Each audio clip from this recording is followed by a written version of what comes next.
Hello everyone, this is Romika Bhargava. स्वागत करती हूँ आप सभी का मेरे यूट्यूब चैनल पर। दोस्तों, आज इस वीडियो में हम सीक्वेंस चैप्टर के नेक्स्ट सारे टॉपिक कवर करेंगे। लास्ट वीडियो में मैंने आपको हाफ चैप्टर कंप्लीट करवा दिया था। आज इस वीडियो में हम कंप्लीट थ्योरी करेंगे। देन नेक्स्ट जो वीडियो आएगी उसमें मैं आपको सीक्वेंस चैप्टर के एमसीक्यू प्रोवाइड करवाऊंगी। तो ये वीडियो आपको शुरू से लेकर लास्ट तक देखना है, और अगर आपको ये वीडियो पसंद आए तो वीडियो को लाइक शेयर जरूर करना। तो देखिए, यहाँ पर सबसे पहले आपके पास यहाँ पर आता है स्क्वीज प्रिंसिपल। ये स्क्वीज प्रिंसिपल आपका मोस्ट इंपॉर्टेंट है, क्योंकि इसकी हेल्प से हम काफी क्वेश्चन सॉल्व करते हैं। तो ये आपको अच्छे तरीके से ध्यान रखना है कि आखिर में स्क्वीज प्रिंसिपल होता क्या है, और इसकी स्टेटमेंट से भी क्वेश्चन पूछा जा सकता है। तो देखिए, स्क्वीज प्रिंसिपल क्या कहता है कि if a n b n and c n are three sequences such that, कि अगर आपके पास कोई ए एन बी एन और सी एन तीन सीक्वेंस हमें दे रखी है, सच दैट आपके पास यहाँ पर फर्स्ट कंडीशन ये बनेगी कि जो ए एन सीक्वेंस है वो less than equals to b n sequence, और वो लेस देन इक्वल्स टू होगी c n sequence for all n के लिए। यानी कि n की वैल्यू यहाँ पर किस में वेरी करती है? सेट ऑफ नेचुरल नंबर में। क्या कह रहा है कि अगर आपके पास a n less than equals to b n less than equals to c n है, देन अगर आपके पास a n और c n दोनों अगर a को कन्वर्स कर रही है, ठीक है, a n सीक्वेंस और c n सीक्वेंस a को कन्वर्स कर रही है, तो ये जो मिड वाले जो सीक्वेंस है ये भी a को कन्वर्स करेगी। ठीक है, तो ये आपके पास स्क्वीज प्रिंसिपल होता है कि अगर आपके पास कोई भी तीन सीक्वेंस दे रखी है और कंडीशन है कि a n less than equals to b n less than equals to c n, then अगर ये a n और c n दोनों सीक्वेंस किसी a नंबर को कन्वर्स कर रही है, तो बी एन भी जो है वो उसी को क्या करेगा? कन्वर्ज करेगा। यानी कि A N C N A को कन्वर्ज कर रही है तो बी एन सीक्वेंस भी ए को कन्वर्ज करेगी। तो ये आपके पास स्क्वीज प्रिंसिपल होता है। क्लियर है? उसके बाद देखिए, यहाँ पर नेक्स्ट आता है आपके पास कोसीज फर्स्ट थ्योरम। तो ये जो आपके पास कोसीज फर्स्ट थ्योरम और लिमिट्स जो होता है ये आपके पास इंपॉर्टेंट है। यहाँ पर सीधी स्टेटमेंट के थ्रू क्वेश्चन आ सकता है, तो ये आपको ध्यान रखना है कि कोसीज फर्स्ट थ्योरम क्या होती है। तो देखिए, यहाँ पर हमें क्या दे रखा है कि if a sequence a n, कि अगर आपके पास कोई सीक्वेंस है ए एन सीक्वेंस, वो अगर कन्वर्स कर रही है ए को, कि अगर ए एन सीक्वेंस कन्वर्स कर रही है ए को, एंड बी एन सीक्वेंस हमने इस तरीके से बनाई है कि जो ए एन सीक्वेंस की जो टर्म है ए वन ए टू से लेकर ए एन तक, उनका सम करके अपॉन में यहाँ पर एन लिख के यहाँ पर एक सीक्वेंस हमने बनाई है। यानी कि हमारे पास क्या है कि ए एन सीक्वेंस आपको दे रखा है कि ए एन सीक्वेंस ए को कन्वर्स कर रही है। देन यहाँ पर एक bn सीक्वेंस बनाई गई, और किस तरीके से है कि a1 plus a2 plus a3, यानी कि जो आपके पास ऊपर वाले जो सीक्वेंस है उसी का यहाँ पर न्यूमरेटर पार्ट में सम किया गया है nth टर्म का, और डिवाइड में यहाँ पर n लिख दिया गया है, और इससे एक सीक्वेंस यहाँ पर डिफाइन कर दी गई है। तो ये सीक्वेंस हमने डिफाइन की है, तो ये कह रहा है कि ये जो सीक्वेंस है वो भी क्या करेगी? वो भी कन्वर्ज करेगी a को। ठीक है, यानी कि an सीक्वेंस a को कन्वर्ज कर रही है, तो हमने जो bn सीक्वेंस an की हेल्प से जो यहाँ पर बनाई है वो भी क्या करेगी? उस a को कन्वर्ज करेगी। अब अगर आपको क्वेश्चन इस टाइप से दे रखा है कि अगर आपको यहाँ पर ये bn टाइप की फॉर्म अगर आपको क्वेश्चन में दे रखी है और पूछा जाए कि कन्वर्ज कर रहा है डाइवर्ज कर रहा है, तो आपको bn सीक्वेंस सॉल्व ना करके उसकी जो nth टर्म वाली ऊपर की जो यहाँ पर न्यूमरेटर पार्ट है वो एक सीक्वेंस बना के आपको वो चेक कर लेना है कि वो आपका कन्वर्ज कर रहा है या फिर डाइवर्ज कर रहा है। फॉर एग्जाम्पल, मैं आपको यहाँ पर क्वेश्चन के थ्रू समझा देती हूँ। मान लीजिए आपको यहाँ पर ये bn सीक्वेंस दे रखी है, और ये किस तरीके से है? यहाँ पर ये दे रखा है कि 1 प्लस 1/3 प्लस 1/5 प्लस इस तरीके से प्लस में 1 अपॉन में 2n माइनस में 1, और पूरे के अपॉन में यहाँ पर n दे रखा है। ये हमें bn सीक्वेंस दे रखा है, पूछ रखा है कि बताओ कन्वर्ज है या फिर डाइवर्ज है, यानी कि लिमिट वैल्यू हमें चेक करनी है। तो हम यहाँ पर इस an को सॉल्व ना करके हम यहाँ पर limit n tends to infinite, ये जो मेरे पास, मैं इसको an सीक्वेंस मान लेती हूँ, 1 प्लस 1/3 प्लस 1/5 इस तरीके से प्लस में 1 अपॉन में 2n माइनस में 1। तो ये an सीक्वेंस को मैं देख लेती हूँ कि कन्वर्ज कर रही है डाइवर्ज कर रही है। तो ये अगर कन्वर्ज करेगी जीरो को, तो वही आपके पास bn सीक्वेंस भी कन्वर्ज करेगी जीरो को। तो यहाँ पर देखो, limit n tends to infinite में यहाँ पर nth टर्म लेती हूँ इसकी, तो 2n माइनस में 1, n टेंस टू इनफाइनाइट करवाऊंगी तो 1 अपॉन में 2 इंटू इनफाइनाइट, आपके पास एक लार्ज नंबर इन्फिनिटी आएगा, माइनस 1 करेंगे तो एक लार्ज नंबर इन्फिनिटी ही रहने वाला है। तो यहाँ पर ये जो है वो इनफाइनाइट आपके पास जीरो पड़ने वाला। अगर आप कंप्लीटली यहाँ पर सोल्व करोगे तो आप इस तरीके से सोल्व करते हो, limit n tends to infinite 1 upon में 2n, हम यहाँ पर कॉमन लेते हैं तो 1 माइनस में 1 अपॉन में 2n, n tends to infinite 1 by infinite 0, 1 minus 0 1। तो यहाँ पर क्या बचेगा? Limit n tends to infinite 1 upon में 2n होगा, वही 1 अपॉन में इन्फिनिटी करवाओगे तो वही आपके पास क्या बनेगा? जीरो बनेगा। ठीक है, इस तरीके से आपको लिखना होता है, लेकिन आप यहाँ पर सीधा ही कर सकते हैं। ये हमारे पास अपॉन में n बन रहा है, n की टर्म जो है वो अपॉन में आ रही है, तो 1 बाय इनफाइनाइट करोगे जीरो बन जाएगा। तो ये आपके पास कन्वर्ज कर रही है कि जो an सीक्वेंस है वो कन्वर्जिंग टू जीरो। ठीक है, कन्वर्जिंग टू जीरो, जीरो को कन्वर्ज कर रही है तो ये bn जो है ये भी कन्वर्ज करेगी जीरो को। ठीक है, तो इस तरीके से आपको क्वेश्चन सोल्व करना होता है।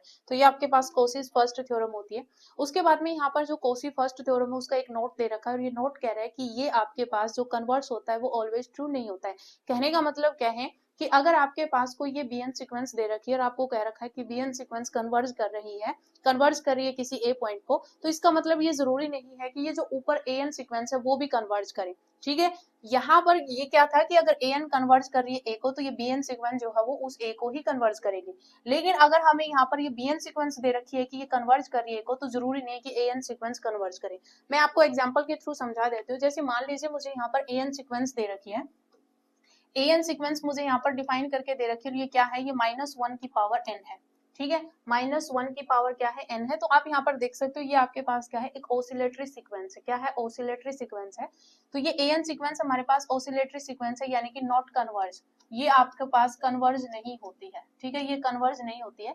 लेकिन अगर मैं यहाँ पर bn सीक्वेंस देखूं, bn सीक्वेंस अगर मैं यहाँ पर बनाऊं तो ये मेरे पास क्या होता है, a1 a2 a3 इस तरीके से an अपॉन में यहाँ पर इसी तरीके से बनाते हैं a1 प्लस a2 प्लस इस तरीके से लास्ट में an और अपॉन में यहाँ पर n इसी तरीके से बनाते हैं। इसका मतलब यहाँ पर मेरे पास किस तरीके से चलेगी, -1 + 1 -1 + 1 इस तरीके से -1 की पावर n अपॉन में n, ये सीक्वेंस बनेगी।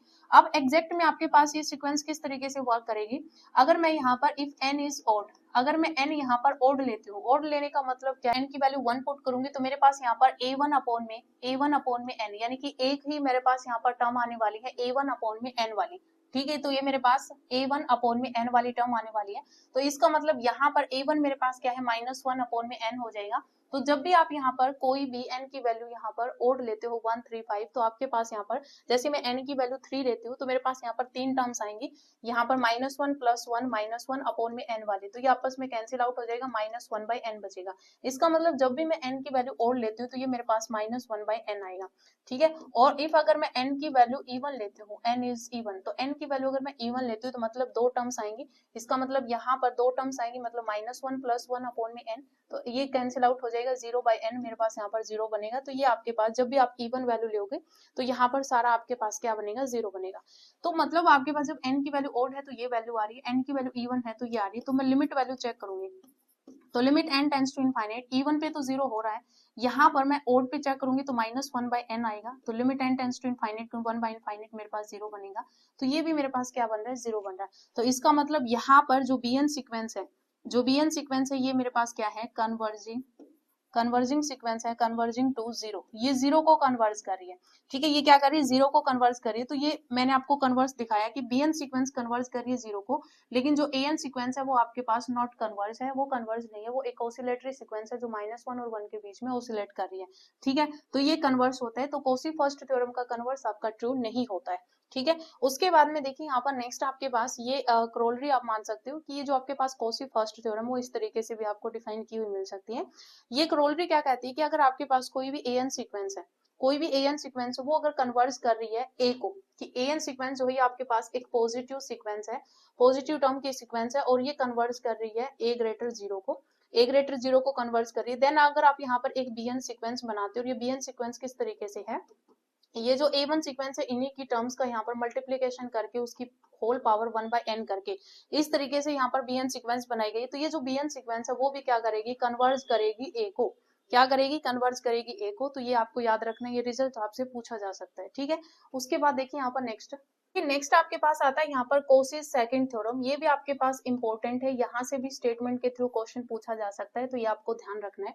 तो देखिए यहाँ पर Cauchy's second theorem on limits क्या कहती है कि अगर आपके पास कोई an सीक्वेंस है, पॉजिटिव टर्म्स, यानी कि उसमें जो टर्म्स है वो क्या है, पॉजिटिव टर्म्स की सीक्वेंस है an sequence, and limit n tends to infinite an की पावर 1/n और limit n tends to infinite an + 1 upon an, अगर ये दोनों बोथ एग्जिस्ट फाइनाइटली और इनफाइनाइटली, यानी कि दोनों ही लिमिट वैल्यू जो है, यानी कि अगर आप यहाँ पर an की पावर 1/n या an + 1 अपॉन में an इनकी लिमिट वैल्यू निकालते हो और दोनों ही लिमिट आपके पास एग्जिस्ट हो जाती है फाइनाइटली या इनफाइनाइटली, तो देन आपके पास यहाँ पर ये कंडीशन होती है कि दोनों ही लिमिट वैल्यू जो है वो आपके पास क्या होंगी, इक्वल होंगी। ठीक है, यहाँ पर आप कंफ्यूज हो सकते हो थोड़ा सा, ये आपको एज इट इज स्टेटमेंट याद रखनी है, लेकिन एग्जैक्ट में ये थ्योरम क्या कह रही है कि अगर आप यहाँ पर किसी भी टर्म का limit n tends to infinite, अगर आप उनका an प्लस 1 अपॉन an का रेशियो जब आप निकालते हो तो वो अगर आपके पास फाइनाइट आती है तो ये ऑलवेज कंडीशन सेटिस्फाई होती है कि उसका जो nth रूट है limit n tends to infinite an की पावर 1 बाई n,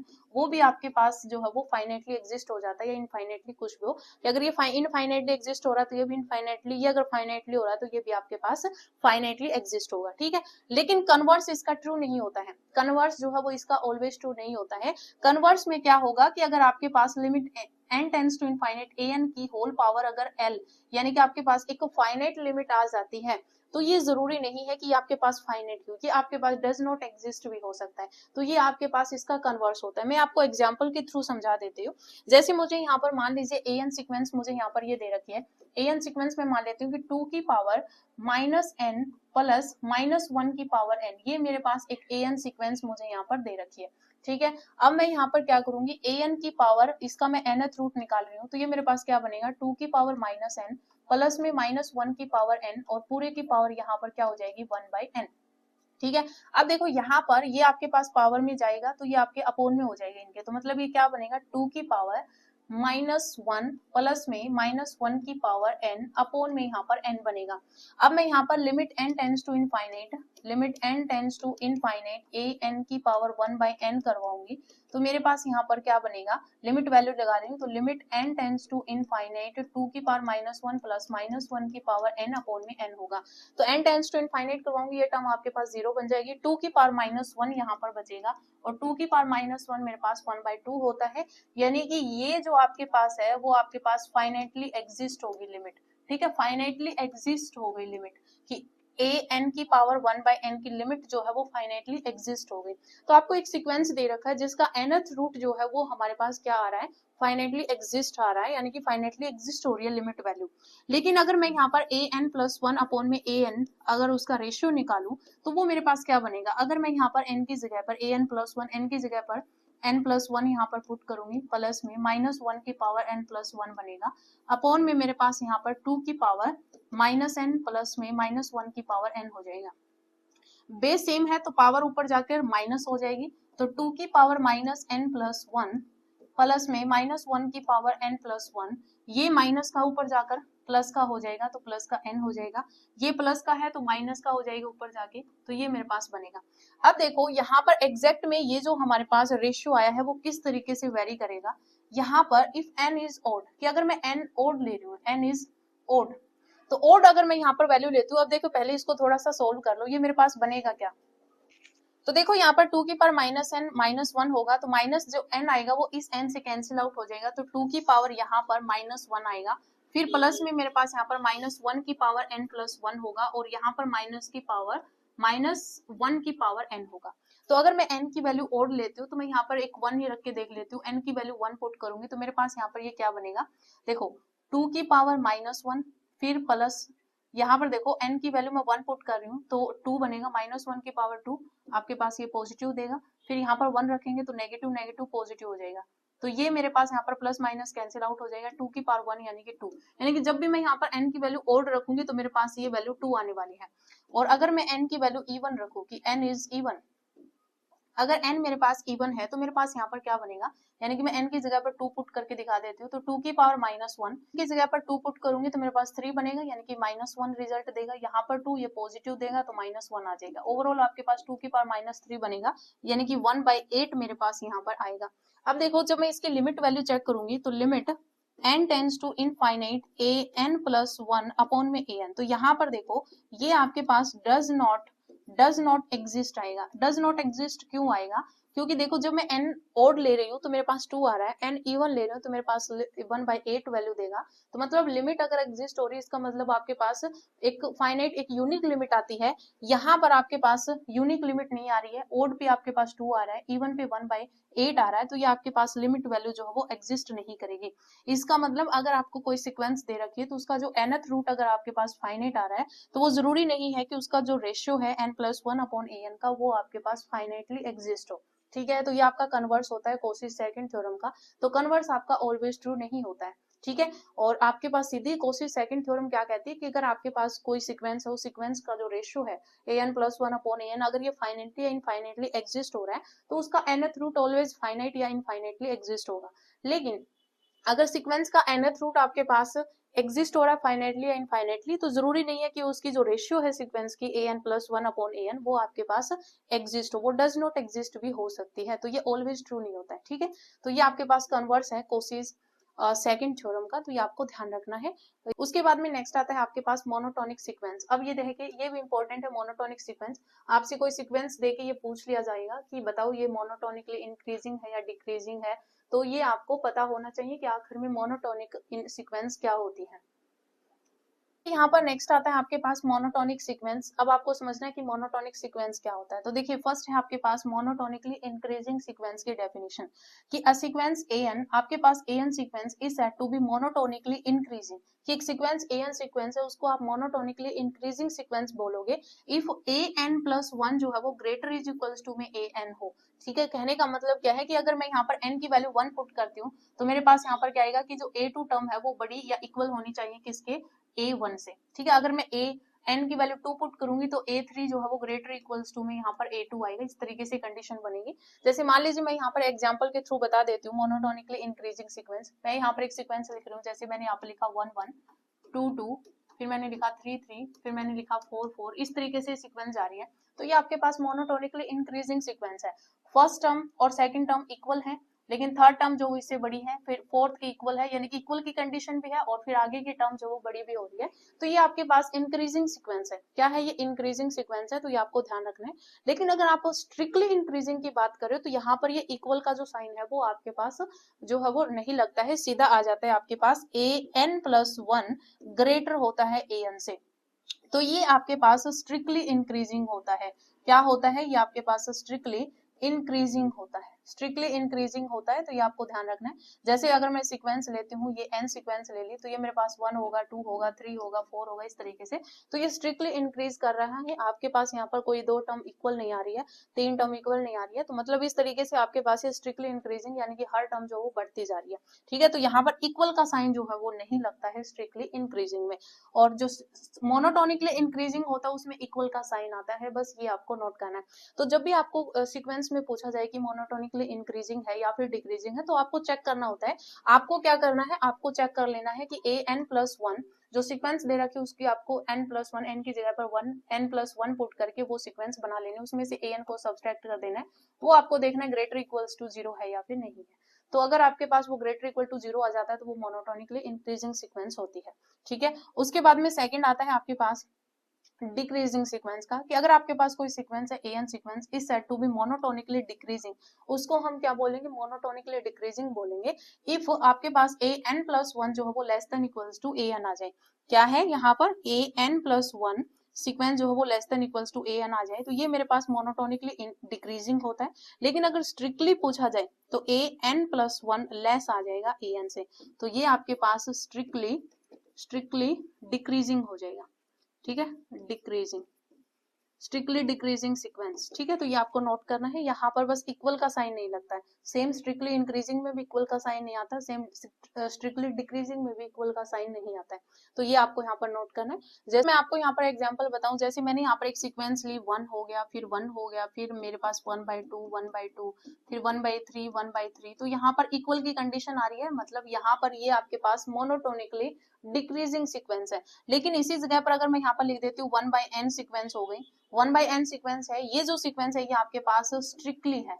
ठीक है, ये क्या है? ये स्ट्रिक्टली डिक्रीजिंग सीक्वेंस है, स्ट्रिक्टली डिक्रीजिंग सीक्वेंस है। ठीक है, तो ये आपको नोट करना है। तो ये मैंने आपको कंप्लीटली सिखा दिया है मोनोटोनिकली सीक्वेंस क्या होती है। तो मोनोटोनिक सीक्वेंस वही होती है कि या तो वो आपके पास मोनोटोनिकली इंक्रीजिंग करता है या फिर मोनोटोनिकली डिक्रीज होता है, तो वो आपके पास मोनोटोनिक सीक्वेंस होता है। या फिर स्ट्रिक्टली इंक्रीजिंग या स्ट्रिक्टली डिक्रीजिंग सीक्वेंस अगर आपको दे रखी है तो वो आपके पास मोनोटोनिक सीक्वेंस होती है। ठीक है, उसकी 4 टाइप आ जाती है मोनोटोनिक सीक्वेंस में।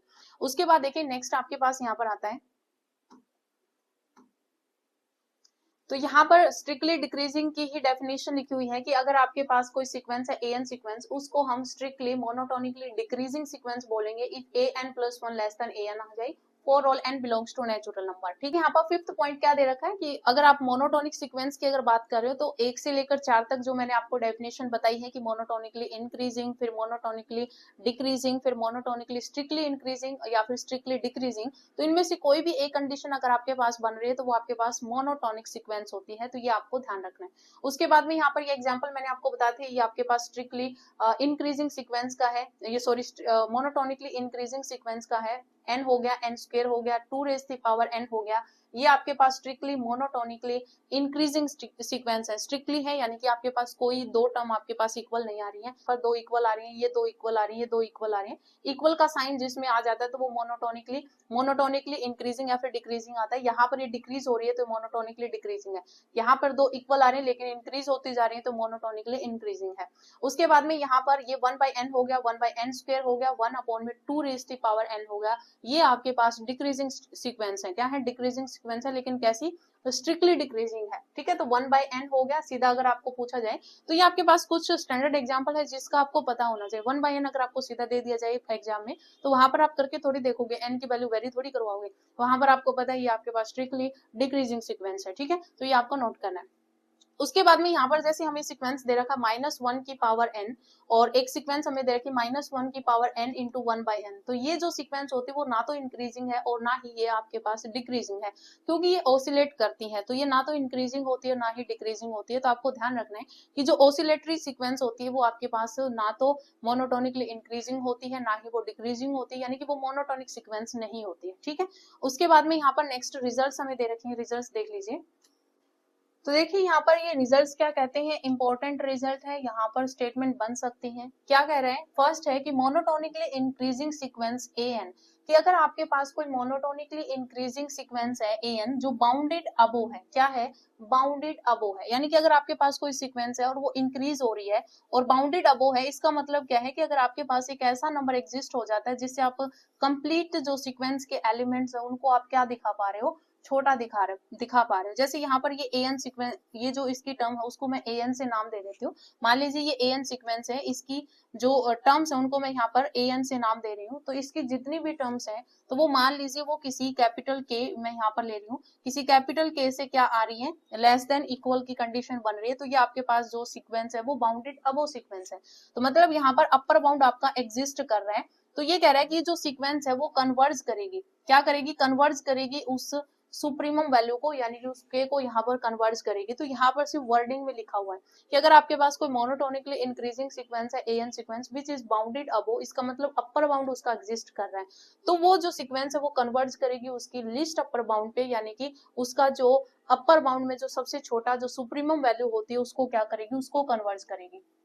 ठीक है, हम इसको सुप्रीमम भी बोल सकते हैं। ठीक है, तो यानी कि ये जो an सीक्वेंस है वो अगर इस कंडीशन को सेटिस्फाई कर रही है, मतलब ये बाउंडेड, ये कंडीशन किसकी होती है? बाउंडेड अबो सीक्वेंस की होती है, तो मतलब एक ऐसा अपर बाउंड, यहाँ पर ये अपर बाउंड ही है, तो एक ऐसा अपर बाउंड यहाँ पर एग्जिस्ट करेगा कि सीक्वेंस की सारी टर्म्स जो है वो उससे क्या है? Less than equals to k है, तो यहाँ पर ये जो सीक्वेंस है वो इस k को क्या करेगी? कन्वर्ज करेगी।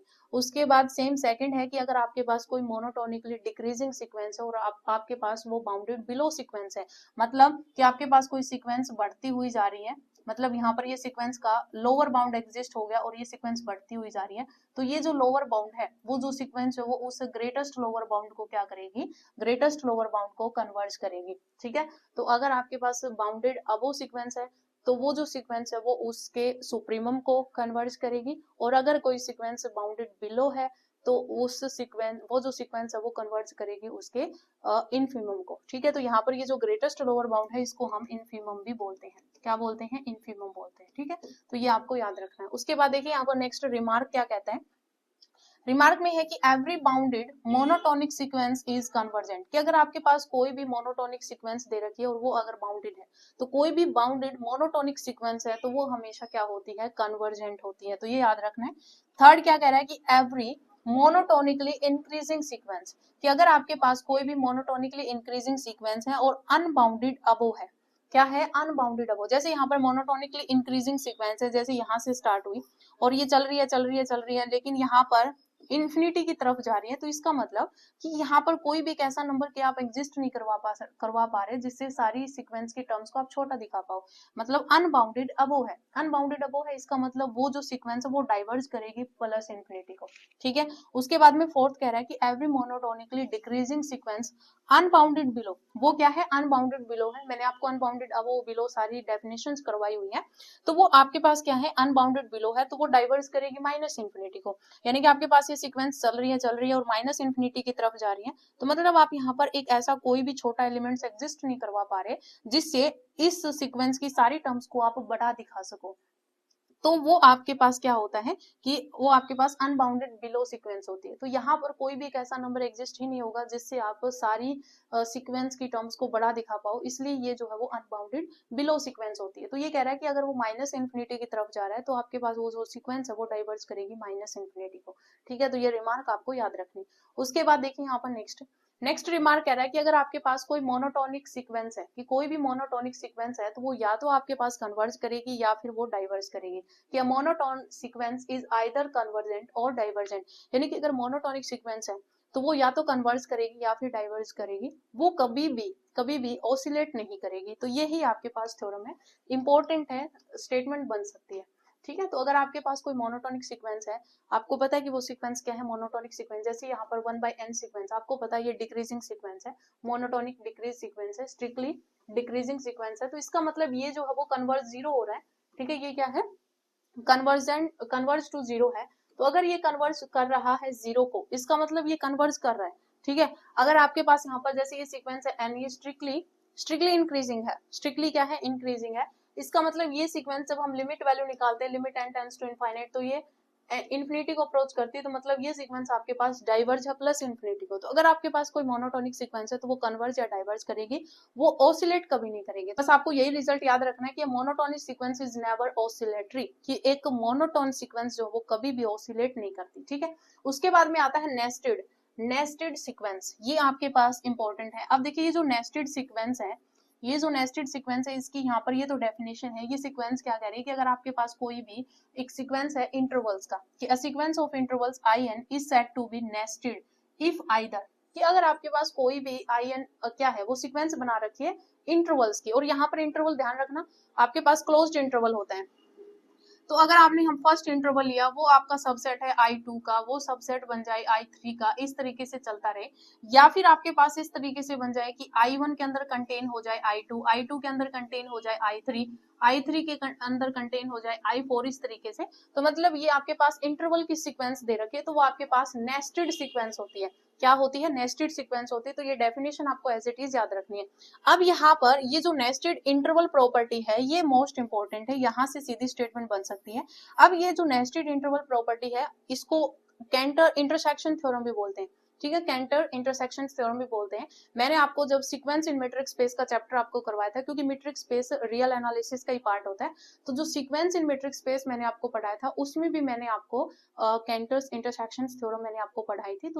तो जब भी कैंटर इंटरसेक्शन थ्योरम से रिलेटेड अगर आपसे क्वेश्चन पूछे जाए, मान लीजिए स्टेटमेंट आपसे पूछे जाए, आपको नहीं पता कि वो रियल एनालिसिस में इस टाइप से आपको नोटेशन दे रखी है या फिर आपको मीट्रिक स्पेस के टाइप से आपको नोटेशन दे रखी है, लेकिन आपको एक पॉइंट मिलेगा जिसमें ये दिया होगा कि उसकी जो इंटरसेक्शन है उसमें एक पॉइंट आएगा, या बोलेंगे जो इंटरसेक्शन है वो एक सिंगलटन सेट है। तो बस आपको इतना ध्यान रखना है कि जो इंटरसेक्शन है उसमें एक सिंगलटन एलिमेंट आता है, यानी कि सिंगलटन सेट होता है, या फिर एक ही एलिमेंट उसके इंटरसेक्शन में आता है। बाकी नोटेशन अगर आपको नहीं भी ध्यान है तो कोई भी फर्क नहीं पड़ेगा। मेन चीज आपको ये ध्यान रखनी है कि जो इंटरसेक्शन है n is equals to 1 to infinite, जो in का मतलब यहाँ पर क्या इंटरवल से नोटेशन है, क्योंकि वो नेस्टेड सीक्वेंस हमने पढ़ी थी, तो ये इंटरवल से रिलेटेड है। इज अ सिंगलटन, इसका मतलब इसमें इसकी इंटरसेक्शन में सिर्फ एक ही एलिमेंट आएगा, यानी कि जितनी भी सीक्वेंस होगी उसमें से कोई एक इंटरवल इसके इंटरसेक्शन में आ जाएगा। और मीट्रिक स्पेस में भी एक था कि कोई एक सिंगलटन एलिमेंट उसमें आएगा, ठीक है। अब यहाँ पर देख लेते हैं कि ये सीक्वेंस किस तरीके से डिफाइन है, आपको एज इट इज याद रखना है। यहाँ पर एक सीक्वेंस डिफाइन करके दे रखी in सीक्वेंस, कि जो इस तरीके से है, याद रखना क्लोज्ड पे रहेगी, ठीक है। ये जो इंटरवल है वो आपका क्लोज्ड इंटरवल होना चाहिए। तो क्लोज्ड इंटरवल ए एन बी एन, यानी कि जैसे हम यहाँ पर क्लोज्ड इंटरवल ए कोमा बी लिख रहे हैं, तो यहाँ पर एन टर्म की बात है। तो फर्स्ट जैसे एन की वैल्यू हम वेरी करवाएंगे नेचुरल नंबर में, तो ये ए वन बी वन बन जाएगा, फिर 2 पुट करेंगे तो ए टू बी टू बन जाएगा, 3 करेंगे तो ए थ्री बी थ्री। इस तरीके से आपके पास यहाँ पर ये सीक्वेंस डिफाइन कर दी आई एन से, जो closed interval A n comma B N से है। Is a sequence of closed interval such that, ये आपके पास एक सीक्वेंस है क्लोज्ड इंटरवल की, सच दैट फर्स्ट कंडीशन तो क्या है कि जो आई एन प्लस वन है वो सबसेट होगा आई एन का फॉर ऑल एन के लिए, ठीक है। कि जो आई एन प्लस वन, यानी कि अगर मैं एन की वैल्यू 1 पुट करवाती हूँ तो मतलब आई टू इंटरवल जो है वो सबसेट बनेगा यहाँ पर आई वन का, ठीक है। यानी कि आपके पास यहाँ पर ये कंडीशन जो है वो बनेगी, ठीक है। ये जो नेस्टेड, क्योंकि नेस्टेड सीक्वेंस में या तो ये कंडीशन सेटिस्फाई करती है या फिर ये, इन्होंने यहाँ पर सेकंड वाली ले रखी है, कोई बात नहीं, ऊपर वाली भी आपके पास हो सकती है। उसके बाद यहाँ पर सेकंड कंडीशन की, जब आप limit n tends to infinite length of I n अगर आप यहाँ पर निकालो, लेंथ ऑफ आई एन का मतलब क्या है कि अगर आपके पास इंटरवल है 1,2, तो इसकी अगर मैं लेंथ निकालूं, अगर मैं इसकी लेंथ निकालूंगी तो मेरे पास यहाँ पर 2 माइनस 1 यहाँ पर 1 आएगा। तो मतलब nth टर्म अगर हमें दे रखी है, जैसे यहाँ पर ए एन बी एन, ठीक है, ये इंटरवल होगा, इसकी लेंथ जब आप निकालोगे तो लेंथ मेरे पास बी एन माइनस में ए एन होगी, ठीक है। और b n minus a n यहाँ पर सोल्व करोगे, उसकी लिमिट वैल्यू आपको निकालें, limit n tends to infinite b n minus में ए एन, तो वो आपके पास क्या होगा, 0 के इक्वल होगा।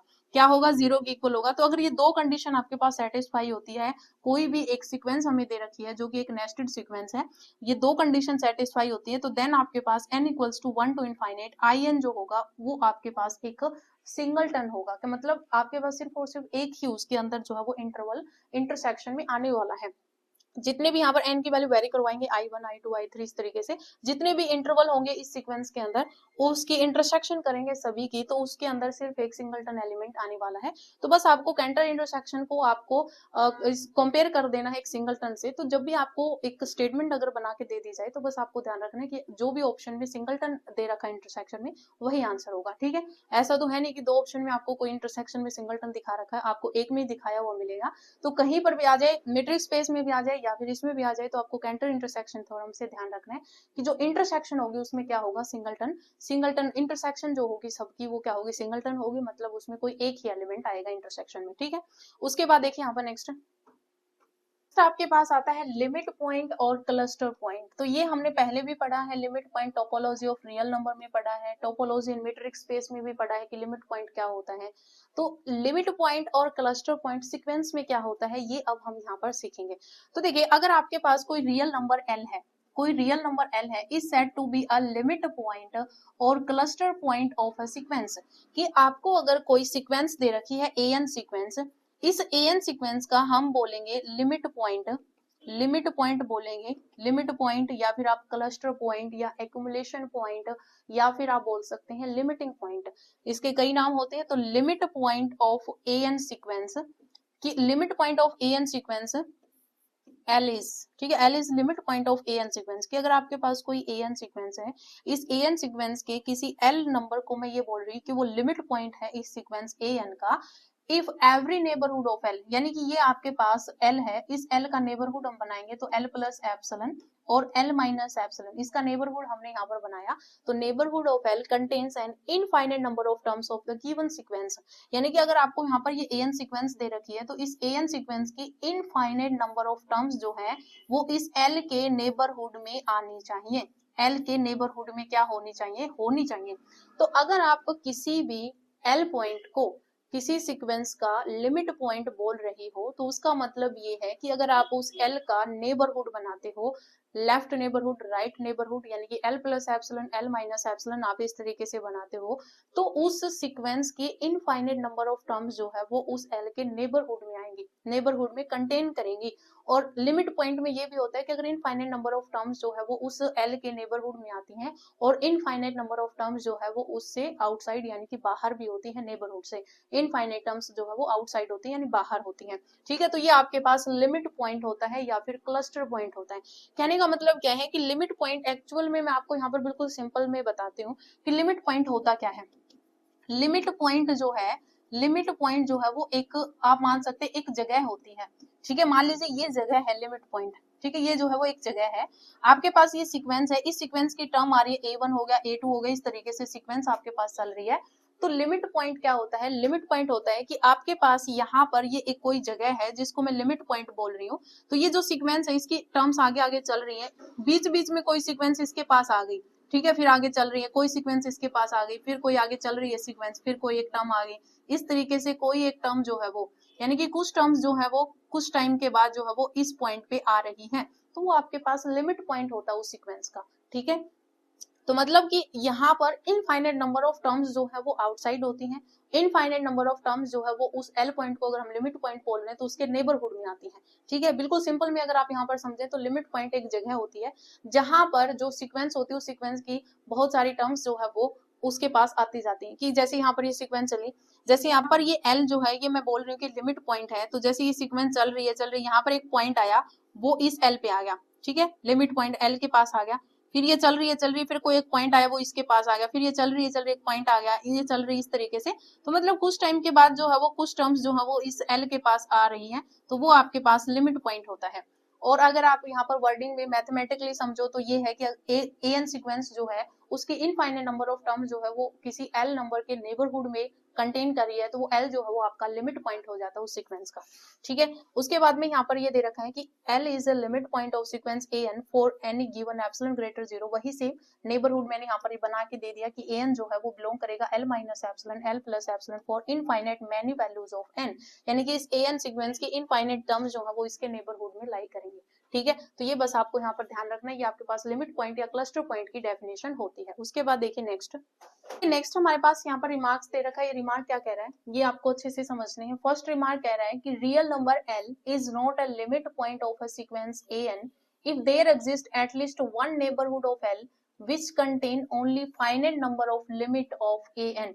ये क्या कह रहा है कि अगर आपके पास कोई एल पॉइंट है, उस एल पॉइंट को हम लिमिट पॉइंट नहीं बोलेंगे अगर उस सीक्वेंस की फाइनाइट नंबर ऑफ टर्म्स अगर उसके नेबरहुड में आ रही है, ठीक है। यानी कि अगर आप यहाँ पर किसी एल पॉइंट को लिमिट पॉइंट बोल रहे हो किसी भी ए एन सीक्वेंस के लिए, इस ए एन सीक्वेंस के लिए एल क्या बोल रहे हैं हम? लिमिट पॉइंट, याद रखना लिमिट पॉइंट, ठीक है, लिमिट नहीं लिमिट पॉइंट। तो लिमिट पॉइंट बोल रही है तो इसका मतलब इसकी इनफाइनाइट टर्म जो है, इनफाइनाइट टर्म जो है वो इसके नेबरहुड में लाई होनी चाहिए, उसके नेबरहुड में कंटेन करनी चाहिए, ठीक है। अगर सिर्फ फाइनाइट नंबर ऑफ टर्म्स ही आ रही हैं, ठीक है, अगर फाइनाइट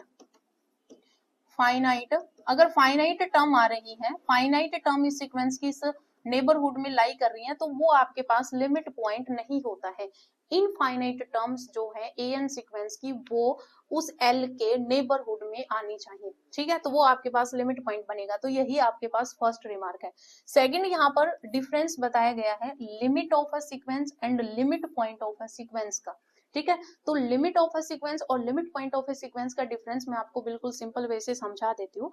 ये क्या कह रहा है कि अगर मैं किसी को लिमिट कह रही हूँ, ठीक है, अगर लिमिट ऑफ अ सीक्वेंस बोल रही हूँ, limit of a sequence n में यहाँ पर लिख लेती हूँ। तो अगर मैं लिमिट कह रही हूँ इसका मतलब लिमिट क्या होती है आप ऐसे याद रखना कि लिमिट जो है वो एक मंजिल है। क्या है? मंजिल है, जहां पर एन सीक्वेंस की सारी टर्म्स जो है वो उसके पास जाएंगी। जैसे मैं यहाँ पर लिमिट एल से ही नोट दे रही हूँ लिमिट को, ये क्या है? ये सिर्फ लिमिट है, ठीक है। तो यहाँ पर जो एन सीक्वेंस है उस एन सीक्वेंस की सारी जो है वो उस एल के पास जाएंगी। क्या जाएंगी? एल के पास जाएंगी। तो वो मतलब वो मंजिल पर पहुंच जाएंगी, एक एग्जैक्ट मंजिल उनको मिल गई, ये एल वो आपके पास लिमिट होती है। लेकिन लिमिट पॉइंट मैंने आपको बताया था कि एक जगह होती है, एक प्लेस होता है, ठीक है, एक जगह होती है जहां पर कुछ देर में मतलब कुछ आपके पास टर्म्स है उनका मन करके इस जगह पे आने का चली गई, उनका मन करके यहाँ पे आ गई, ठीक है। तो इस तरीके से सीक्वेंस चल रही है लेकिन आपके पास कुछ टर्म्स जो है वो उनका मन किया इस जगह पे आ गई, ठीक है, तो वो लिमिट पॉइंट होता है। लेकिन अगर हम लिमिट बोल रहे हैं तो वो एक मंजिल होती है कि सारी जो है वो उस मंजिल पर पहुंच गई, ठीक है। तो इस तरीके से आप यहाँ पर इनका डिफरेंस समझ सकते हैं। अब ये भी देख लेते हैं क्या कह रहे हैं कि real number n is limit of a sequence an if every neighborhood of L contains all the terms of the sequence except the first finite number of terms। यानी कि अगर आप यहाँ पर लिमिट बोल रहे हो, लिमिट ऑफ सीक्वेंस बोल रहे हो, तो अगर आप यहाँ पर ये जो an सीक्वेंस है a1 a2 इस तरीके से am-1 तक, ये जो फाइनाइट टर्म्स हैं, इन फाइनाइट टर्म्स को छोड़ के, इन फाइनाइट टर्म्स को छोड़कर आगे की जितनी भी am हो गया, am+1 हो गया, इस तरीके से an, वो सारी इनफाइनाइट टर्म जो है वो उस L के नेबरहुड में आएगी। ठीक है, बस ये थोड़ा सा डिफरेंस यहाँ पर समझना है। कुछ फाइनाइट नंबर ऑफ टर्म्स को छोड़ के, सिर्फ फाइनाइट नंबर ऑफ टर्म्स को छोड़कर बाकी इनफाइनाइट नंबर ऑफ टर्म्स जो है वो उस L के नेबरहुड में आनी चाहिए, तो वो आपके पास लिमिट ऑफ अ सीक्वेंस होता है। लेकिन अगर मैं यहाँ पर लिमिट पॉइंट बोल रही हूँ तो इसका मतलब ये है कि आपके पास इनफाइनाइट नंबर ऑफ टर्म्स तो उस L के नेबरहुड में आएंगी ही आएंगी, लेकिन infinite number of terms outside भी होंगी। लिमिट ऑफ सीक्वेंस में सिर्फ फाइनाइट नंबर आउटसाइड होती है, और जो आपके पास लिमिट पॉइंट होता है उसमें इनफाइनाइट ही आउटसाइड होती हैं और इनफाइनाइट ही नेबरहुड में लाई करती हैं। ठीक है, तो ये आपके पास सिंपल सा डिफरेंस है। उसके बाद में देखिए यहाँ पर थर्ड,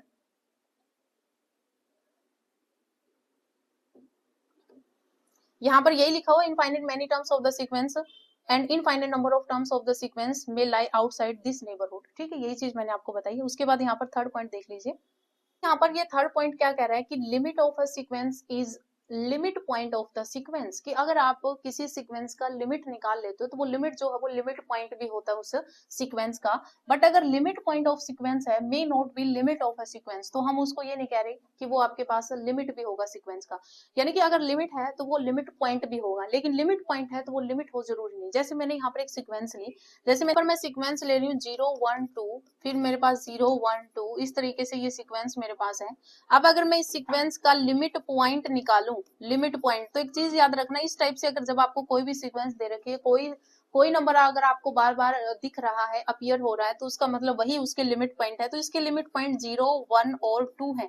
0 1 2 जो है वो इसके लिमिट पॉइंट है। लेकिन ये जो सीक्वेंस है इसकी अगर हम लिमिट निकालें तो लिमिट जो है वो आपके पास डज नॉट एग्जिस्ट होगी। ठीक है, क्योंकि लिमिट आपके पास क्या होती है, लिमिट आपके पास यूनिक होती है। क्या होती है, यूनिक होती है। लेकिन यहाँ पर तो 0 1 2 0 1 2 इस तरीके से सीक्वेंस चल रही है, तो इसकी लिमिट जो है वो यूनिक नहीं है, कभी 0 कभी 1 कभी 2 आ रही है, तो लिमिट जो है वो आपके पास यहाँ पर एग्जिस्ट ही नहीं हो रही है। तो इसका मतलब ये कि अगर लिमिट आपके पास एग्जिस्ट हो जाती है तो वो लिमिट पॉइंट होता है, लेकिन लिमिट पॉइंट हो तो वो जरूरी नहीं कि वो आपके पास लिमिट ऑफ ए सीक्वेंस हो। तो यही आपके पास यहाँ पर ये दे रखा है। एग्जाम्पल यहाँ पर ये लिया हुआ है 0 1 2 0 1 2 has 0 1 2 its limit point but limit of the sequence does not exist। यही मैंने आपको यहाँ पर बताया है। अब ये मैंने आपको समझा दिया कि लिमिट जो होती है सीक्वेंस की वो लिमिट पॉइंट होती है सीक्वेंस की, लेकिन कन्वर्स आपका ट्रू नहीं होता है कि अगर लिमिट पॉइंट है तो जरूरी नहीं वो लिमिट ऑफ सीक्वेंस हो। ठीक है, उसके बाद में यहाँ पर फोर्थ पॉइंट देखिए। फोर्थ पॉइंट क्या कह रहे हैं कि if the values of only a finite number of terms are same, then the limit points of the sequence and the range set are same। ये क्या कह रहा है कि अगर आपके पास कोई सीक्वेंस हो, सीक्वेंस का रेंज सेट अगर आपके पास फाइनाइट है तो मतलब वही आपके पास लिमिट पॉइंट होता है। यानी कि अगर ये सीक्वेंस है, ये दे रखी है, तो रेंज क्या होता है, आपके पास डिस्टिंक्ट एलिमेंट आते हैं, तो रेंज में क्या आएगा, रेंज में आपके पास यही तो आएगा 0 1 2। ठीक है, ये आपके पास रेंज है, और रेंज ही जो है वो आपके पास लिमिट पॉइंट है। यही आपके पास क्या है, लिमिट पॉइंट है। ठीक है, यही क्या है, लिमिट पॉइंट है। तो अगर रेंज सेट आपके पास फाइनाइट है तो जो रेंज सेट होता है वही आपके पास लिमिट पॉइंट होता है उस सीक्वेंस का। तो ये चीज यहाँ पर लिखी हुई है। ठीक है, तो यहाँ पढ़ लेना, थोड़ा ज्यादा कुछ है नहीं, बस मैंने आपको समझा दिया कि रेंज जो है वो आपके पास क्या है, फाइनाइट सेट आता है रेंज सेट, तो वो आपके पास जो रेंज सेट में जो एलिमेंट्स होते हैं वही उसके लिमिट पॉइंट भी होते हैं। तो ये चीज आपको ध्यान रखनी है। उसके बाद देखिए नेक्स्ट आपके पास यहाँ पर एग्जांपल दिया हुआ है। जैसे मुझे यहाँ पर ये सीक्वेंस दे रखी है -1 की पावर n, -1 1 1 इस तरीके से यहाँ पर चलेगी, हैज 2 लिमिट पॉइंट। इस सीक्वेंस के आपके पास 2 लिमिट पॉइंट है, -1 और 1।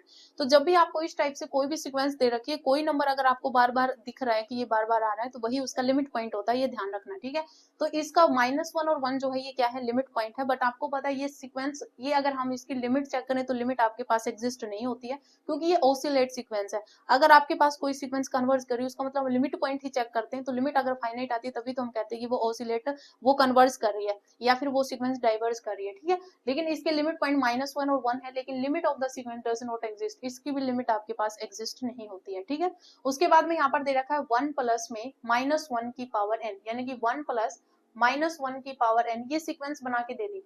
अब n की वैल्यू जब आप 1 पुट करोगे -1 आएगा तो 0, n की वैल्यू 2 पुट करोगे तो 2 आ जाए, फिर 0 2, इस तरीके से ये सीक्वेंस चलेगी। तो अगर मैं यहाँ पर लिमिट पॉइंट निकालूंगी, लिमिट पॉइंट तो 0 2 बार बार आ रहे हैं, तो 0 2 जो है वो इसके लिमिट पॉइंट होंगे। अब यहाँ पर रेंज सेट भी अगर लिखोगे तो डिस्टिंक्ट एलिमेंट ये रेंज सेट होता है, तो 0 2 इसके रेंज में आते हैं। तो जो रेंज सेट फाइनाइट हो गया तो वही आपके पास लिमिट पॉइंट भी हो जाते हैं, ठीक है।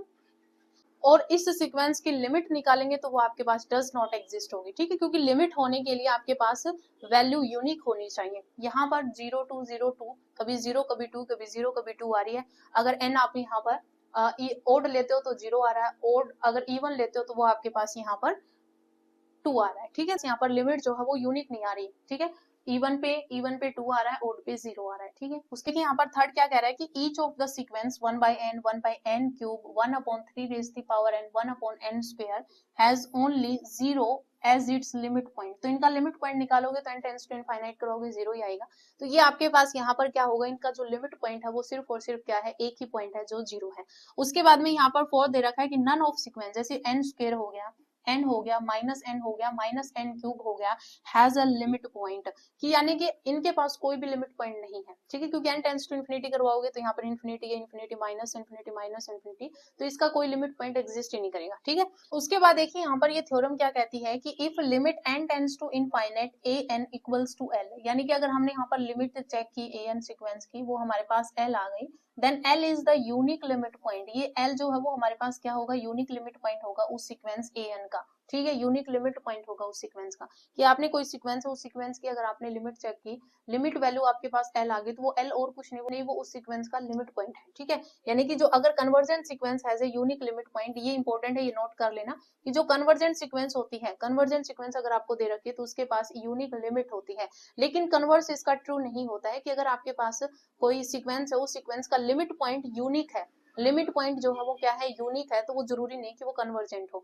जैसे अगर मैं यहाँ पर लूं, जैसे मेरे पास यहाँ पर 1 बाई सीक्वेंस है, तो अगर मैं इसका लिमिट पॉइंट निकालूं, लिमिट पॉइंट, तो इसका एक ही यूनिक लिमिट पॉइंट होता है जो कि 0 है, और ये सीक्वेंस आपके पास कन्वर्जेंट सीक्वेंस है।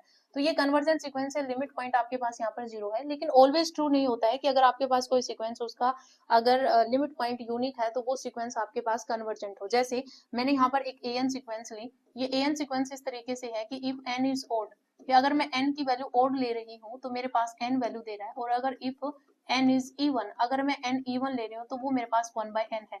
तो यहाँ पर अगर मैं लिमिट पॉइंट देखूँ, इस सीक्वेंस का लिमिट पॉइंट, तो इसका यूनिक लिमिट पॉइंट है 1 टेंड्स टू इनफाइनाइट करेंगे, limit n tends to infinite, तो ये मेरे पास 0 जो है वो इसका लिमिट पॉइंट आ रहा है, जो कि यूनिक लिमिट पॉइंट है। क्या है, हमारे पास एक ही यूनिक लिमिट पॉइंट आ रहा है। लेकिन ये जो सीक्वेंस है वो आपके पास कन्वर्जेंट सीक्वेंस नहीं है, क्योंकि ये n is equals to odd पे जो है वो प्लस इन्फिनिटी की तरफ जाएगा, तो मतलब ये कन्वर्जेंट सीक्वेंस नहीं है। तो मैंने आपको बता दिया कि अगर यूनिक लिमिट पॉइंट आ रहा है तो ये हम ऑलवेज नहीं कह सकते कि वो कन्वर्जेंट सीक्वेंस होगी। लेकिन कन्वर्जेंट सीक्वेंस है तो लिमिट पॉइंट हमेशा क्या होगा, यूनिक होगा, ठीक है। तो ये कन्वर्स होता है।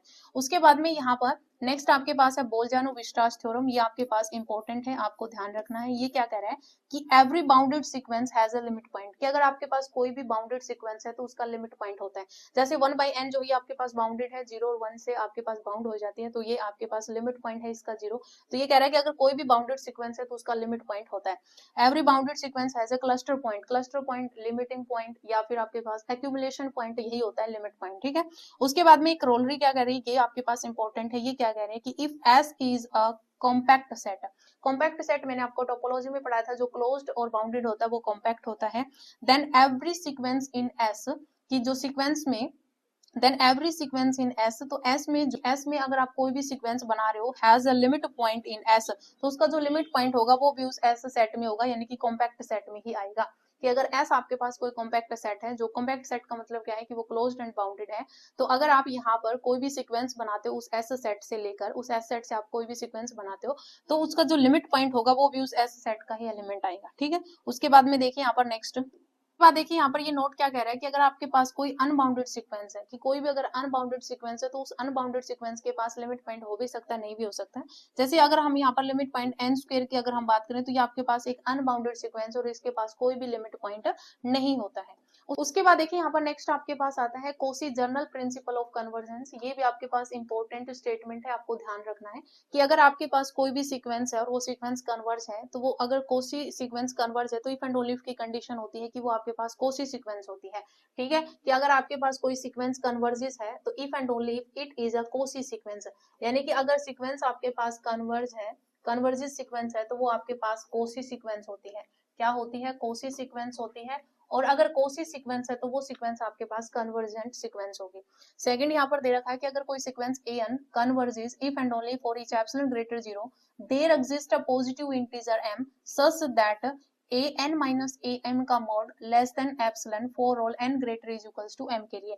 यानी कि ये तो सीधे आपको स्टेटमेंट याद रखनी है कि अगर कि कोई भी कन्वर्जेंट सीक्वेंस अगर आपको दे रखी है तो वो कोसी सीक्वेंस होगी, कोसी सीक्वेंस है तो वो कन्वर्जेंट होगी। अब यहाँ पर ये जो आपको सेकंड नंबर दे रखा है ये डेफिनेशन ही है कन्वर्जेंट कोसी सीक्वेंस की। अब ये कोसी सीक्वेंस क्या होती है कि अगर आपके पास कोई भी एक सीक्वेंस है जो कन्वर्ज है, if and only if for each epsilon greater 0 के लिए आपके पास एक ऐसा पॉजिटिव इंटीजर m एग्जिस्ट करेगा। कहने का मतलब क्या है कि ये आपके पास मान लीजिए कोई सीक्वेंस है, ये कह रहा है कि आपके पास एक ऐसा पॉजिटिव इंटीजर m एग्जिस्ट करेगा कि उसकी जो टर्म होगी सीक्वेंस में वो am टर्म होगी। तो उससे आगे की जितनी भी टर्म्स है, अगर आप यहाँ पर कोई भी दो टर्म्स यहाँ पर लेते हो, जैसे ये मैंने दो टर्म्स ले ली, तो उन दो टर्म्स का जो डिफरेंस है an माइनस में am अगर आप यहाँ पर करोगे तो उसका जो डिफरेंस है एप्सिलॉन से भी कम होना स्टार्ट हो जाएगा। कि जो एप्सिलॉन वैल्यू जो हमने एक छोटी सी एप्सिलॉन वैल्यू ली है, ग्रेटर 0 है लेकिन एक मामूली सी वैल्यू है, उससे कम जो है किन्हीं भी दो, यानी कि एक ऐसा m आपके पास एग्जिस्ट करेगा कि जो am टर्म है उससे बड़ी जितनी भी यहाँ पर टर्म्स आएंगी उनके बीच का जो डिफरेंस है वो लेस देन एप्सिलॉन आना स्टार्ट हो जाएगा। ठीक है, तो ये आपके पास कोसी सीक्वेंस की डेफिनेशन होती है। और यहाँ पर ये भी लिखा हुआ है कि ए एम प्लस वन, जैसे यहाँ पर m एग्जिस्ट किया, एम एम प्लस वन हो गया, एम प्लस टू हो गया, इस तरीके से ए एन तक जाओगे तो यहाँ पर ए एम प्लस वन हो गया, ए एम प्लस टू हो गया, इस तरीके से ए एन तक का मोड जो है वो लेस देन एप्सिलॉन हो जाएगा for all n greater is equals to m के लिए। यानी कि एक यहाँ पर m एग्जिस्ट करेगा, उससे जितनी भी बड़ी वैल्यू यहाँ पर n टाइप की जितनी भी वैल्यू लोगे, यानी कि जो m ग्रेटर n जो है, इसका मतलब क्या है कि m से बड़ी वैल्यू m प्लस वन होगी, m प्लस टू हो गई, इस तरीके से n तक जाएगा, ये वेरी करेगा। ठीक है, तो सारी वैल्यू कोई भी दो आप यहाँ पर वैल्यू उठाओगे, उनके बीच का जो डिफरेंस निकालोगे वो आपके पास उस एप्सिलॉन से भी कम आना स्टार्ट हो जाएगा। ये यहाँ पर ये डेफिनेशन कहती है। उसके बाद में यहाँ पर ये थर्ड क्या कह रहा है कि unnecessary and sufficient condition for the convergence of a sequence, कि यहाँ पर नेसेसरी और सफिशिएंट कंडीशन दे रखी है कन्वर्जेंस ऑफ ए सीक्वेंस की, कि अगर an सीक्वेंस हमें दे रखी है, is that for each epsilon greater 0 there exist a positive integer m such that की mod of an plus p minus में an का जो मोड है वो लेस देन एप्सिलॉन होगा for all n greater equals to में m and p greater equal to 1। कहने का मतलब क्या है कि ऐसा m आपके पास एग्जिस्ट करेगा जिससे आगे की टर्म्स जो है वो यहाँ पर क्या है, m greater is equals to, वही सेम कंडीशन है कि n से, कि m से बड़ी m plus one, m plus two, इस तरीके से n तक वेरी करेगा। और यहाँ पर ये जो an प्लस p में जो इन्होंने लिख रखा, p की वैल्यू ग्रेटर 1 है, तो जब आप n की वैल्यू 1 पुट करोगे तो a1 प्लस में यहाँ पर प्लस 1 तो a2 हो जाएगा, यानी कि उससे बड़ी की जो a2 माइनस में a1 a3 माइनस में, इस तरीके से। तो वही कि अगर m से बड़ी जितनी भी वैल्यू होगी उनको यहाँ पर इन्होंने ap प्लस 1 और माइनस में an से नोटेशन दे दी, उसका जो मोड वैल्यू है वो लेस देन एप्सिलॉन आना स्टार्ट हो जाएगा। तो वही सेम चीज है कि इससे आगे की जितनी भी टर्म्स होगी उनका अगर आप कोई भी दो टर्म्स लेते हो, कोई दो टर्म लोगे, उनके बीच का डिस्टेंस निकालोगे, वो लेस देन एप्सिलॉन आना स्टार्ट हो जाएगा। तो ये एज इट इज याद रखनी है, यहाँ पर p की फॉर्म में भी दिया हुआ मिल सकता है, इस फॉर्म में भी आपको दी हुई मिल सकती है कोसी सीक्वेंस। तो इस टाइप से कोई स्टेटमेंट लिखी हुई मिल जाए तो आपको ये शकल पहचान में आनी चाहिए कि कोसी सीक्वेंस की डेफिनेशन है। उसके बाद में देखिए यहाँ पर रिजल्ट क्या दे रखा है, और नेक्स्ट आपके पास रिजल्ट है। ये रिजल्ट क्या कह रहा है कि अगर आपके पास कोई an और bn दो कोसी सीक्वेंस दे रखी है, कि आपके पास कोई भी एक सीक्वेंस है an सीक्वेंस और bn सीक्वेंस, वो क्या है, कोसी सीक्वेंस है, देन आपके पास यहाँ पर ये रिजल्ट फॉलो करेगा कि यहाँ पर ये जो an प्लस bn यानी कि दोनों सीक्वेंस को ऐड करोगे तो वो भी आपके पास कोसी सीक्वेंस होगी, दोनों को सब्सट्रैक्ट करोगे वो भी कोसी सीक्वेंस बनेगी, दोनों कोसी सीक्वेंस को मल्टीप्लिकेशन करोगे वो भी कोसी सीक्वेंस होगी, और अगर डिवाइड करोगे an अपॉन में bn और bn आपके पास डज नॉट इक्वल्स टू 0 होना चाहिए तो वो भी आपके पास कोसी सीक्वेंस बनेगी। तो ये सीक्वेंस कोसी सीक्वेंस से रिलेटेड ये रिजल्ट आपको अच्छे तरीके से आना चाहिए। उसके बाद में आता है आपके पास सब सीक्वेंस, ये भी आपके पास इंपॉर्टेंट है। अब सब सीक्वेंस क्या होता है, जैसे मान लीजिए मैं यहाँ पर एक बिल्कुल एग्जांपल से आपको समझाऊं, जैसे मेरे पास एक सीक्वेंस है n, ये n क्या है, ये सेट ऑफ नेचुरल नंबर ही आपके पास यहाँ पर 4 5 इस तरीके से वेरी करेगा। ये मेरे पास एक सीक्वेंस है। अब इस सीक्वेंस से मैंने यहाँ पर एक सब सीक्वेंस बना ली, जैसे 1 3 5 7 इस तरीके से एक सीक्वेंस बनाई, तो ये इस an सीक्वेंस की सब सीक्वेंस है। जैसे मैंने यहाँ पर 2 4 6 8 इस तरीके से मैंने यहाँ पर एक सीक्वेंस बनाई, तो ये इसकी सब सीक्वेंस ही है। ठीक है, अब जैसे मैंने यहाँ पर 3 बनाया, 9 बनाया, 12 हो गया, फिर यहाँ पर 15 हो गया, इस तरीके से ये जो सीक्वेंस है ये आपके पास अगर सीधा लिखें तो ये 3n सीक्वेंस है, ये आपके पास 2n सीक्वेंस है, तो ये इसकी सब सीक्वेंस है। ये आपके पास 2n-1 एक सीक्वेंस है जो कि n सीक्वेंस की सब सीक्वेंस है।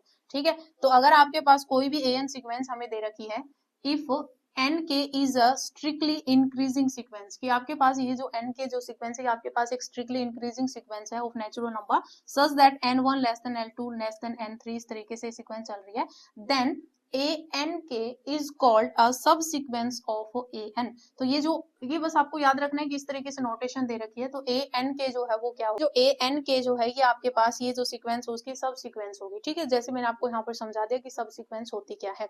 यहाँ पर ये n एक सीक्वेंस दे रखी थी, उससे हमने यहाँ पर कुछ टर्म्स लेकर उससे एक सब सीक्वेंस यहाँ पर बना दी। ठीक है, अब यहाँ पर एक एग्जांपल दे रखा है, जैसे यहाँ पर 2 4 6 हो गया, 1 3 5 7 हो गया, 1 2 4 8 हो गया, आर ऑल सब sequences of the sequence n। उसी n सीक्वेंस से यहाँ पर वैल्यू लेकर जो है वो सब सीक्वेंस बनाई हुई है। ठीक है, यहाँ पर कोई भी टर्म्स उठाकर आप यहाँ पर सीक्वेंस बना सकते हो। ठीक है, उसके बाद देखिए यहाँ पर नेक्स्ट आपके पास यहाँ पर आता है, जैसे मैंने यहाँ पर लिखा हुआ है कि एक सीक्वेंस है, जैसे 1 हो गया, 2 हो गया, 1 हो गया, 4 हो गया, 1 हो गया, 6 हो गया, इज एन अनबाउंडेड सीक्वेंस। ये आपके पास एक अनबाउंडेड सीक्वेंस है क्योंकि 2 4 6 इस तरीके से यहाँ पर चलता रहेगा, and 1 is it's limit point. और क्योंकि देखिए मैंने आपको बताया था कि अगर कोई भी सीक्वेंस दे रखी है, उस सीक्वेंस में कोई नंबर अगर आपको बार बार दिख रहा है, तो इसमें जैसे 1 आपका बार बार में आ रहा है, तो ये 1 आपका इस सीक्वेंस का लिमिट पॉइंट होगा, तो ये आपको नोट करना है। ठीक है, उसके बाद यहाँ पर ये रिजल्ट क्या कह रहा है कि the set of limit points of a bounded sequence is bounded, कि अगर आपके पास कोई बाउंडेड सीक्वेंस है, उस बाउंडेड सीक्वेंस के जितने भी लिमिट्स पॉइंट्स होते हैं उनका जो सेट होता है वो आपके पास बाउंडेड होता है।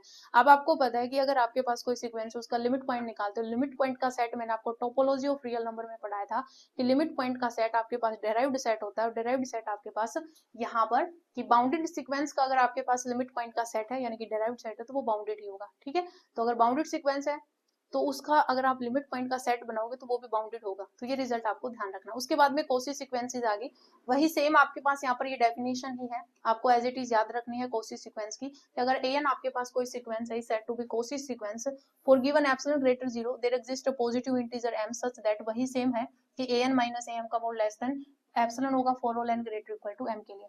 सेकंड आपके पास की सीक्वेंस है वो उसको हम कोसी सीक्वेंस बोलेंगे, if for given epsilon greater 0 there exist a positive integer m such that, उसमें हमने यहाँ पर क्या ले रखा था a n plus p minus a n का जो मोड है वो लेस देन यहाँ पर क्या था एप्सिलॉन था, for all p belongs to natural number. यहाँ पर जो है वो p belongs to natural number है, उसमें क्या था p आपका ग्रेटर इक्वल टू 1 था और जो n है वो आपका ग्रेटर इक्वल टू m था। तो वो कंडीशन है, बस ये कंडीशंस आपको ध्यान रखनी है। इस टाइप से अगर आपको कोई भी यहाँ पर फॉर्म दे दी जाए तो आपको ध्यान रखना है कि वो कौन सी सीक्वेंस से रिलेटेड है। उसके बाद देखिए यहाँ पर ये रिमार्क क्या कह रहा है कि एक सीक्वेंस है हमारे पास an sequence is Kosi sequence, कि उस an सीक्वेंस को हम कोसी सीक्वेंस बोलेंगे कि फॉर ईच एप्सिलॉन ग्रेटर 0, कि हर एक एप्सिलॉन ग्रेटर 0 के लिए we can find a term am, कि हम एक ऐसी टर्म फाइंड करेंगे am of the sequence such that, कि उस सीक्वेंस का हम एक ऐसी am टर्म यहाँ पर ढूंढेंगे सच दैट कि the difference between any two terms of the sequence after this is less than epsilon. वही चीज मैंने आपको बताई थी कि आपके पास एक ऐसा m एग्जिस्ट करेगा am, वहां पर वो टर्म बन जाएगी, तो उसके बाद की जितनी भी टर्म्स यहाँ पर आएंगे उनकी किन्हीं भी दो टर्म्स के बीच का जो डिफरेंस है वो लेस देन एप्सिलॉन आना स्टार्ट हो जाएगा। तो वही बस यहाँ पर आपके पास एक ऐसा am हमें एग्जिस्ट करना है, एक ऐसा am फाइंड करना है, उसके बाद की कोई भी दो टर्म्स आप यहाँ पर उठाओगे उनका बीच का जो डिफरेंस है वो लेस देन एप्सिलॉन होगा, तो वो आपके पास कोसी सीक्वेंस होती है। बस यही आपके पास यहाँ पर लिखा हुआ है। उसके बाद देखिए नेक्स्ट, उसके बाद देखिए यहाँ पर ये एग्जांपल दिया हुआ है, ये जो आपके पास 1/n जो सीक्वेंस है, 1/n जो सीक्वेंस है आपको सीधा याद रखना है, ये आपके पास एक कोसी सीक्वेंस है। ठीक है, ये क्या है, ये आपके पास कोसी सीक्वेंस है। अब कोसी सीक्वेंस में मैंने आपको डेफिनेशन बताई थी कि अगर आपके पास कोई सीक्वेंस कन्वर्ज है तो वो आपके पास कोसी सीक्वेंस होती है। तो इस तरीके से आपको यहाँ पर ये दे रहा है कि इसकी लिमिट वैल्यू चेक कर लो, ये 0 को कन्वर्ज करती है, तो ये आपके पास कोसी सीक्वेंस होती है। उसके बाद में ये आपके पास ना तो कन्वर्ज होती है ना डाइवर्ज होती है, तो ये कोसी सीक्वेंस भी नहीं होगी क्योंकि ये आपके पास ओसिलेट करती है। तो एग्जाम्पल लिखे हुए हैं। उसके बाद में रिजल्ट दे रखा है कि every Kosi sequence is bounded, कि जो कोसी सीक्वेंस होती है हर कोसी सीक्वेंस आपके पास बाउंडेड होती है, बट बाउंडेड सीक्वेंस दे रखी हो तो उसका मतलब ये नहीं कि वो कॉची सीक्वेंस होगी, तो कन्वर्स आपका ट्रू नहीं होता है। लेकिन अगर कॉची सीक्वेंस दे रखी है तो वो ऑलवेज क्या होगी, बाउंडेड होगी। उसके बाद देखिए नेक्स्ट हमें यहाँ पर दे रखा है, ये आपको कुछ रिमार्क्स दे रखे हैं, रिमार्क्स आपको ध्यान रखने हैं। फर्स्ट रिमार्क क्या कह रहा है कि the term of the sub sequence must occur in the same order in which they occur in the original sequence. यानी कि आपके पास जो ओरिजिनल सीक्वेंस होती है उसी के अकॉर्डिंग वो टर्म आपकी लिखी हुई होनी चाहिए। जैसे यहाँ पर हमें ले रखा है 153 इज नॉट अ सब सीक्वेंस ऑफ n, कि जो 153 है वो इसका सब सीक्वेंस नहीं है, क्योंकि यहाँ पर 3 पहले आएगा इस टर्म से, इसमें इन्होंने पहले 5 लिख दिया, तो ये आपके पास सब सीक्वेंस नहीं बनेगी। जैसे आपके पास जो ओरिजिनल सीक्वेंस होती है उस पे जैसे आपके पास टर्म पहले जो आती है वही टर्म उसमें आएगी, तो वही आपके पास सब सीक्वेंस बनेगी। उसके बाद सेकंड दे रखा है, सेकंड क्या कह रहा है कि for each term am of the sequence an, की जो an सीक्वेंस उसकी जो टर्म है उन्होंने उसको बोला है am से इन्होंने नोटेशन दिया है।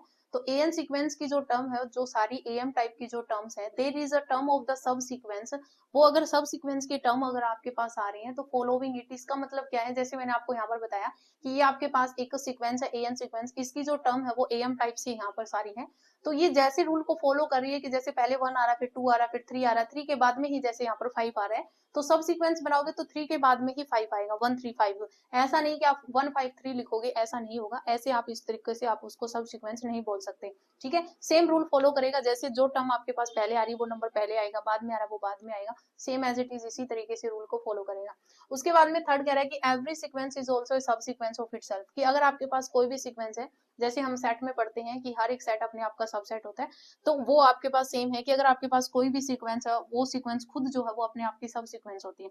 उसके बाद में यहाँ पर फोर्थ कह रहा है कि every sub sequence of a सब sequence ANK of a sequence AN, कि अगर आपके पास कोई भी सीक्वेंस है उस सीक्वेंस की जो सब सीक्वेंस है उस सब सीक्वेंस की भी अगर सब सीक्वेंस है तो वो भी सब सीक्वेंस होगी उस, जैसे जैसे मैं यहाँ पर ये ले रही हूँ, जैसे मेरे पास यहाँ पर है कि सीक्वेंस मैंने यहाँ पर बनाई 1 हो गया, 2 हो गया, 3 हो गया, 4 हो गया, 5 हो गया, 6 हो गया, इस तरीके से मैंने यहाँ पर ये सीक्वेंस बनाई। और मैं इसकी सब सीक्वेंस बना रही हूँ 2 4 6 8, इस तरीके से मेरे पास ये जो है वो सब सीक्वेंस है। क्या है, ये सब सीक्वेंस है, इसकी सब सीक्वेंस है, अब इसकी सब सीक्वेंस, ये इसकी सब सीक्वेंस है, अब इसकी सब सीक्वेंस मान लीजिए मैंने इस तरीके से बना ली, 4 हो गया, 8 हो गया, फिर 12 हो गया, इस तरीके से। तो ये सीक्वेंस है, उसकी सब सीक्वेंस है, इसकी सब सीक्वेंस है, तो मतलब ये जो सब सीक्वेंस है इस सब सीक्वेंस की, तो ये जो है वो इस ओरिजिनल सीक्वेंस की भी सब सीक्वेंस होगी। बस ये चीज यहाँ पर लिखी हुई है, बस यहाँ every sub sequence of a सब सीक्वेंस ANK, जो ANK है वो एक सब सीक्वेंस, एक सब सीक्वेंस की, तो every AN is also a सब सीक्वेंस ऑफ AN, तो वो भी आपके पास सब सीक्वेंस, जैसे मैंने आपको यहाँ पर समझा दी, यही चीज है यहाँ पे। ठीक है, उसके बाद देखिए यहाँ पर फिफ्थ क्या है कि it is not necessary that the term in the sub sequence are at regular interval, कि ये जरूरी नहीं है कि आप अगर सब सीक्वेंस बना रहे हो तो वो एक रेगुलर इंटरवल में ही आए। ठीक है, ये नेसेसरी नहीं है, तो it is not necessary that the term in the sub sequence are at regular intervals, कि वो रेगुलर इंटरवल्स में आए। जैसे यहाँ पर हमने 2 से क्या लिया है, 2 से 4 लिया है, जैसे यहाँ पर 2 से 4 लिया है तो 3 को हमने स्किप कर दिया, तो एक रेगुलर इंटरवल में आए, जरूरी नहीं है। ठीक है, उसके बाद में देखिए यहाँ पर नेक्स्ट थ्योरम क्या कहती है, देखिए यहाँ पर ये थ्योरम क्या कहती है कि if a sequence AN converge to L, कि अगर आपके पास कोई सीक्वेंस वो कन्वर्ज कर रही है L को, then every sub sequence of AN also converge to L, यानी कि अगर कोई सीक्वेंस है वो L को कन्वर्ज करे तो उसकी जो सब सीक्वेंस है वो भी उस L को कन्वर्ज करेगी। लेकिन कन्वर्ज इसका ट्रू नहीं होता है कि अगर कोई सब सीक्वेंस L को कन्वर्ज करे तो जरूरी नहीं कि वो सीक्वेंस भी उस L को कन्वर्ज करे। सेकंड कह रहा है कि if a sequence AN diverse two plus infinity और माइनस इंफिनिटी, कि अगर कोई सीक्वेंस है वो अगर प्लस इंफिनिटी को या माइनस इंफिनिटी को डाइवर्स कर रही है, then every sub sequence of AN diverse two plus infinity और माइनस इंफिनिटी। वही सेम है कि अगर आपके पास कोई सीक्वेंस है वो कन्वर्ज कर रही है L को, तो उसकी सब सीक्वेंस भी L को कन्वर्ज करेगी, लेकिन कन्वर्ज ट्रू नहीं होता है। वही सेम अगर आपके पास सीक्वेंस डाइवर्स कर रही है प्लस इंफिनिटी या माइनस इंफिनिटी को, तो जो सब सीक्वेंस है वो भी आपके पास प्लस इंफिनिटी या माइनस इंफिनिटी को डाइवर्स करेगी, लेकिन इसमें भी कन्वर्स आपका ट्रू नहीं होता है। उसके बाद में आता है सब सीक्वेंशियल लिमिट। अब सब सीक्वेंशियल लिमिट क्या होती है कि अगर आपके पास कोई AN कोई भी सीक्वेंस है, रियल नंबर L इज सब सीक्वेंशियल लिमिट, तो एक रियल नंबर L को हम क्या बोल रहे हैं कि वो सब सीक्वेंशियल लिमिट है ऑफ द सीक्वेंस AN की, इफ देयर एग्जिस्ट अ सब sequence of AN convergent to L, कि अगर आपके पास एक ऐसी सब सीक्वेंस एग्जिस्ट हो जाए जो उस L को क्या कर रही है, कन्वर्ज कर रही है। ये क्या कह रहा है कि अगर आपके पास कोई भी एक AN सीक्वेंस है, उस AN सीक्वेंस को, कि अगर आपके पास कोई भी AN सीक्वेंस है, उस AN सीक्वेंस के L एक एल नंबर को, जो रियल नंबर है, तो हम इस एल को ही क्या बोल रहे हैं, सब सिक्वेंशियल लिमिट बोल रहे हैं, सब सिक्वेंशियल लिमिट बोल रहे हैं। इफ अगर आपके पास ये जो सीक्वेंस है, इस सीक्वेंस की अगर हम यहाँ पर सब सीक्वेंस, जिसको मैं यहाँ पर ए एन के से नोटेशन दे रही हूँ, तो जो ए एन के सब सीक्वेंस है अगर वो कन्वर्ज कर दे इस एल को, ठीक है, अगर इसकी सब सीक्वेंस इस एल को कन्वर्ज कर देगी तो ये आपके पास सब सीक्वेंशियल लिमिट हो जाएंगे। क्या हो जाएगी, सब सीक्वेंशियल लिमिट हो। जैसे यहाँ पर एग्जांपल दे रखा है कि -1 और 1 are two sub sequential limit of the sequence -1 raise the power n। अब देखो -1 रेज द पावर n, यहाँ पर ये सीक्वेंस है, इसकी अगर मैं यहाँ पर टर्म लिखूं -1 1 -1 1, इस तरीके से चलेगी। तो अगर मैं इसकी सब सीक्वेंस लिखूं तो 1 1 1 करके मैं एक सीक्वेंस बना लेती हूँ, एक दूसरी -1 -1 करके एक सब सीक्वेंस बना लेती हूँ। तो ये कन्वर्ज करेगा 1 को, ये -1 को कन्वर्ज करेगा, तो वो आपके पास यहाँ पर -1 और 1 जो है वो उसके सब सीक्वेंशियल लिमिट आ जाएगी। ठीक है, तो यही आपके पास यहाँ पर ये सब सीक्वेंशियल लिमिट का कॉन्सेप्ट है। उसके बाद में यहाँ पर दे रखा है कि अगर एक रियल नंबर एल जो है वो अगर लिमिट पॉइंट है सीक्वेंस का, एन सीक्वेंस, ठीक है, एन सीक्वेंस, उसका लिमिट पॉइंट है अगर आपके पास L, if and only if की कंडीशन है तो देयर एग्जिस्ट अ सब sequence n converging to L, तो आपके पास एक ऐसी सब सीक्वेंस एग्जिस्ट होगी जो उस एल को कन्वर्ज करेगी। कहने का मतलब क्या, अगर कोई सीक्वेंस दे रखी है तो उस सीक्वेंस के जो भी लिमिट पॉइंट होते हैं वो आपके पास सब सीक्वेंशियल लिमिट होती है, बस ये आपको ध्यान रखना है।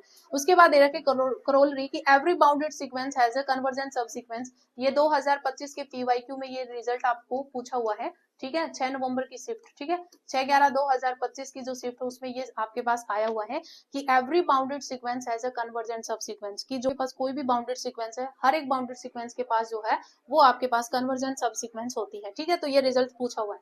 उसके बाद में यहाँ पर एग्जांपल दे रखा है कि a sequence having a convergent सब सीक्वेंस एंड अ डाइवर्जेंट सब सीक्वेंस, कि क्या एक कोई सीक्वेंस है उसके पास कन्वर्जेंट सब सीक्वेंस या फिर डाइवर्जेंट सब सीक्वेंस हो सकती है या नहीं हो सकती। तो देखो यहाँ पर दिया 1 2 1 4 1 6, ये मेरे पास एक सीक्वेंस है। अब 1 1 से मैंने एक सीक्वेंस बनाई तो ये कन्वर्जेंट सब सीक्वेंस है, लेकिन अगर 2 4 6 इस तरीके से मैं अगर यहाँ पर ये सीक्वेंस बनाती हूँ तो वो मेरे पास एक डाइवर्जेंट सब सीक्वेंस है।